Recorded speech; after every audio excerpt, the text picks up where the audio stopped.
Olá, meus amigos. Iniciaremos hoje o livro de Êxodo. Façamos uma oração para que o Senhor nos abençoe e nos dê entendimento. Ó Senhor meu Deus, abençoa que a cada dia todos aqueles que acompanham os nossos vídeos, aqueles que leem a sua palavra nas suas casas, tenham, Senhor Deus, entendimento, conhecimento, discernimento da sua santa palavra, para que o nosso coração aprenda e receba o que vem de Ti, ó Pai. Em nome e por amor do Senhor Jesus eu te imploro. Amém. Capítulo 1 de Êxodo.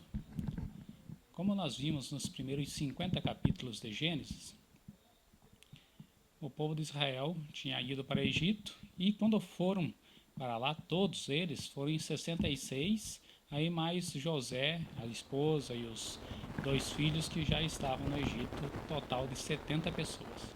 Mas passaram-se os anos, e Israel morreu, os 12 filhos, acabou que aquela geração foi falecendo e, passado algum tempo, vejamos só o que aconteceu, versículo 7.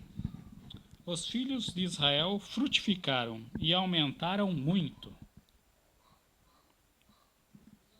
e multiplicaram-se e foram fortalecidos grandemente, de maneira que a terra se encheu deles. Olha só que maravilha! Então já eram muitas e muitas gerações daqueles filhos de Israel. Cerca de 430 anos que eles já estavam na terra do Egito. Um bom tempo, muitas e muitas gerações. Versículo 8. Depois levantou-se um novo rei sobre o Egito, que não conhecera a José, o qual disse a seu povo: Eis que o povo dos filhos de Israel é muito e mais poderoso do que nós. Veja só, nasceu um rei, e este novo rei que entrou no seu reinado, ele já começou a se preocupar com aqueles forasteiros, digamos assim. Notou que eram muitos, mais numerosos, talvez começou a notar que poderiam ter pessoas que seriam boas para a guerra, e começa a preocupação. Qualquer um, em sua sã consciência, o que teria que analisar? O que ele analisou? São muitas pessoas. Imagine se esse povo começa a se rebelar, se possuem homens ali que andam ocultamente treinando artes marciais, artes de guerra. Seria um grande problema para aquela nação. Ele, se preocupando com a sua nação, com o seu povo, começou a afligir, começou a criar, digamos assim, muralhas para diminuir aquele povo, fazer algo com que o povo dele continuasse no poder, continuasse fazendo o que era melhor para eles mesmos. Qualquer um faria isso por sua nação, não é verdade? Versículo 13. No versículo 13, vejamos o que ele nos esclarece. E os egípcios faziam servir os filhos de Israel com dureza. Assim lhes fizeram amargar a vida com dura servidão, em barro e em tijolos, e com todo o trabalho no campo, com todo o seu serviço, em que os serviam com dureza. Ou seja, digamos que dobrassem as horas de trabalho, faziam com que o pessoal tivesse que se dedicar mais e mais ao trabalho. Como naquela época não havia um trabalho igual hoje, que temos máquinas para fazer o nosso trabalho, imagine o trabalho braçal. Aumentando horas diárias, aumentando às vezes a quantidade de volume, quantidade de peso que você deveria puxar.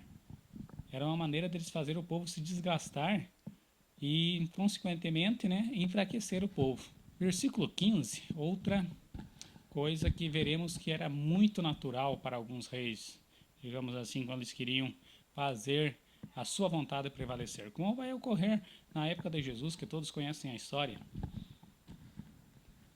E o rei do Egito falou às parteiras das hebreias, das quais o nome de uma era Sifrá e o nome da outra Puá. E disse: Quando ajudardes no parto das hebreias e as virdes sobre os assentos, se for filho, matai-o, mas se for filha, então viva. Vejam só, já era um decreto de morte. Mais um dos decretos, e muitos decretos, que persegue o povo de Deus. Virá logo, logo um outro decreto de morte. Muitas profecias em Apocalipse já indicam para esse decreto de morte.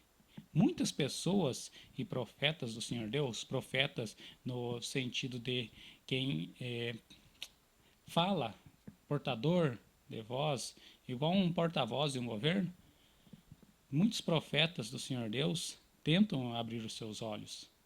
Prestem mais atenção. O fim está muito próximo. E é um pequeno detalhe que faz a diferença entre o sinal de Deus e o sinal da besta. Quando chegarmos em Apocalipse, Ezequiel 20, Êxodo 31, eu esclarecerei mais sobre esse assunto.